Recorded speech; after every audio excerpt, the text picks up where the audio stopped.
Hey, listen to me. Real writers don't use AI. Or so the vitriolic comments in my Facebook ads continue to tell me.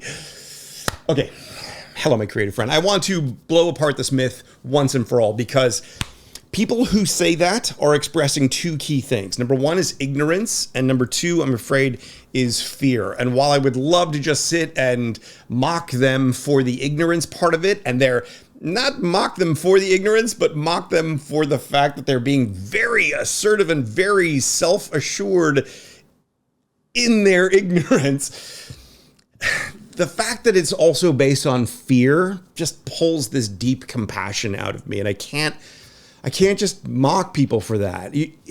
I understand being afraid. And because you're afraid, you assume that real writers don't use AI, and it's a nonsensical statement. It doesn't make any sense. So let's talk it out so that we can overcome both the ignorance part of it and the fear part of it. Because first of all, starting off, when you say real writers don't use AI, it's just this mythological misrepresentation of what writers actually are. There's no such thing as a real writer. Writing is communication. Every human being on this planet is unique. We walk our path through this life on a different set of space-time coordinates. And as a result, each one of us sees things, interprets things in fundamentally different ways. Writing is just communication. It's like talking. You can't say real talkers don't use AI. What? That doesn't make any sense. Writing is just putting your thoughts and your words onto written form so that when someone reads those words later on, they will see what you put down. They will have in their head, hopefully, if you've done your job right, they will see in their head what you had in your head. You are giving them your thought through space and time, through the written medium. A writer is simply someone who writes those words. A real writer is someone who actually does it, someone who follows through, someone who develops, hopefully, quality writing. This is, I think, is the intent behind real writers don't use AI. Here's the problem. Since we are all unique, there is no one-size-fits-all definition of what a real writer is. What that sentence is trying to say is that real writers don't offload their writing to the AI. And this I actually agree with. If what you're going to do is try to type a couple of sentences into a chat box, give me a story about blah, blah, blah, and then have it spit out the story of blah, blah, blah, and you go use that and you make it into a movie or turn it into a novel or what, you didn't write that. The AI wrote that. So in that sense, real writers don't use AI. Technically true, but that is one very, very limited use case for AI. AI is not just about offloading the creative work to the machine.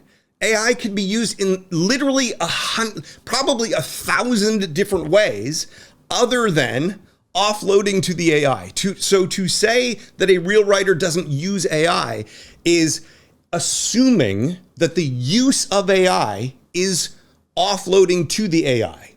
If we use the AI as a tool to dig deeper into our story idea, to consider our story from different angles or nuances that we hadn't thought of before, to help us formulate sort of gap characters, there are blind spots in what we know and think and imagine that the AI can workshop with us in much the same way as a writing partner would, in much the same way as the internet for research would, in much the same way as the news might, as we sort of get ideas sparked from stories that we see in the news, in the newspaper, on TV, right? So as a result, it's not a question of whether you use AI, it's a question of how you use AI. Are you using AI to do the creative work of writing for you?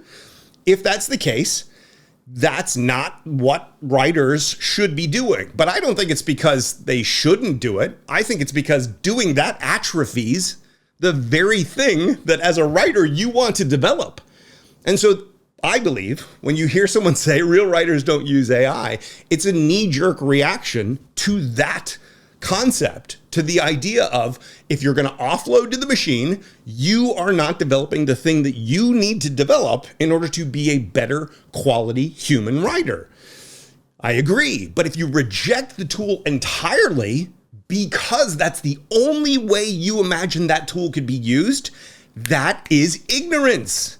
That is a blatant unwillingness to learn and understand what the tool is, what the technology is, how it works, and how you could use it in pursuit of your human creative writing, which is what I teach and what I'm all about. So when I see people react to me and what I do as a real writers don't use AI, I think to myself, you poor thing. Because what you're really expressing is fear.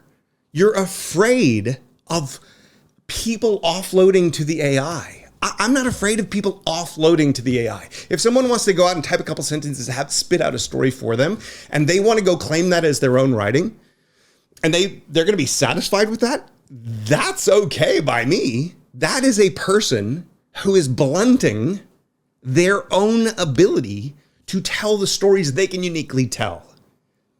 When we're afraid of the AI as a creative tool, that fear stems largely from our own misunderstanding of the value that we bring to the storytelling game, to the writing game. If you're a writer, there is literally no human being on the planet that can compete with you. This is not a competitive game. Stories coexist. The story you tell, if it connects with an audience, it doesn't matter what other stories connect with audiences.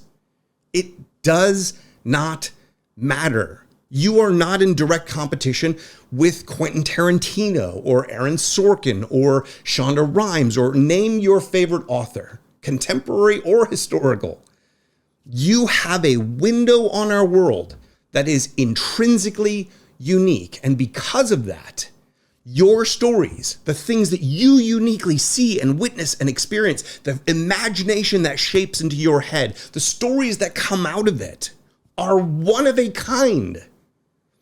Your challenge, your objective, your goal as a writer is not to worry about what other people are doing.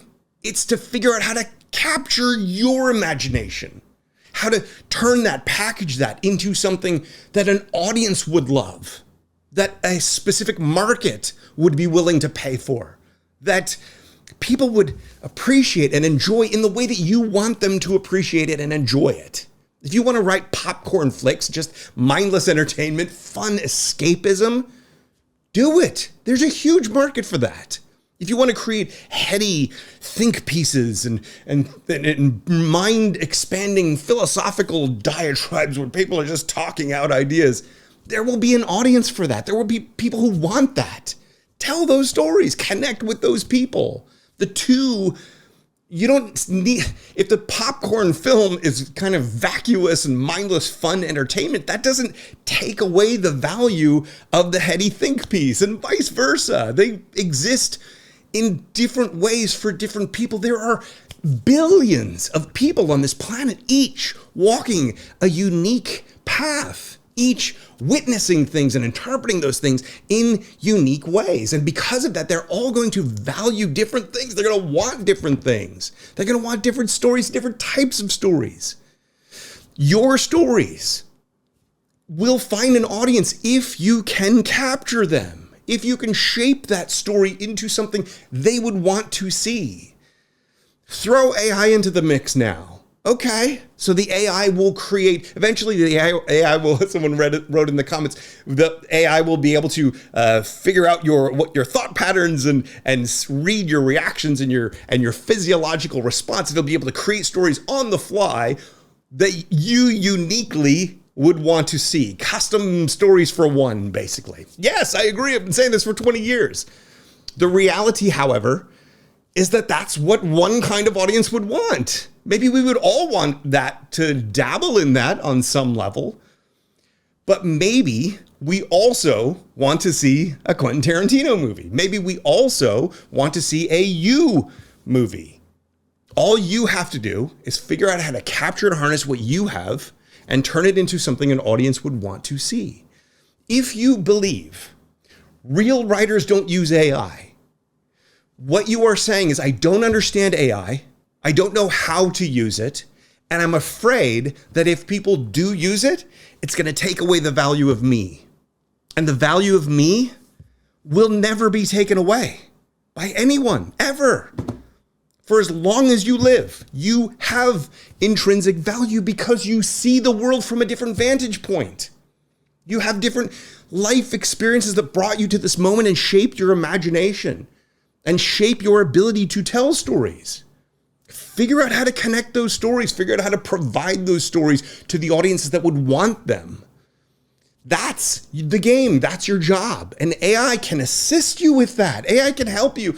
Not the outsourcing of AI, but using what AI knows and what it does and how it thinks and how it pulls pieces from all over the place to help you give shape to what you're trying to accomplish. Real writers do use AI. And if you don't think so,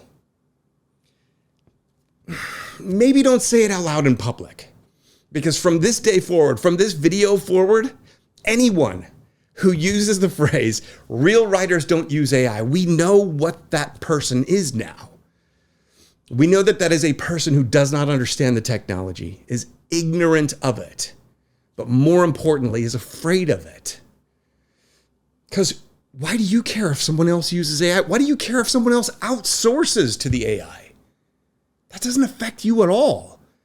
It doesn't change anything. So, I wanted to make this video because honestly, I'm tired of hearing this phrase.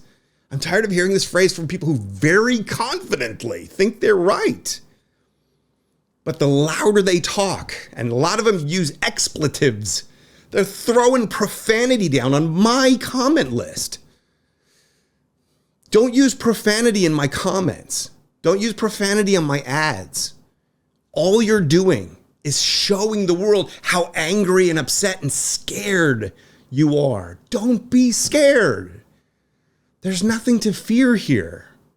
You have a voice that is unique in the universe. Understand that. The reason we tell stories, the reason we want to watch stories is because we want to experience other people's point of view, other people's window, other people's perspective on the world. Stories are a way for us to vicariously see a different window on the world. That's why stories are so powerful. That's why when we start watching a story, we can't stop. We get drawn, sucked into it. Because it's called narrative transportation. It is a real physiological thing. We get drawn into that story. We imagine ourselves in that situation. We're seeing a window on the world we would not be able to see otherwise because we see our own window on the world. This is the value of stories. And as good as AI is going to get at satisfying our desire for the stories that we might want to see, it's not going to be able to bring a unique human window on the world to the rest of us. Don't fear AI, at least not in this context. Don't fear it. It's not going to ruin everything. And it's certainly not going to take away your unique voice and what you can bring to the world. Real writers do use AI. They just don't outsource to it. Okay? Thank you for watching. That's what I got for you today. We'll see you in the next one.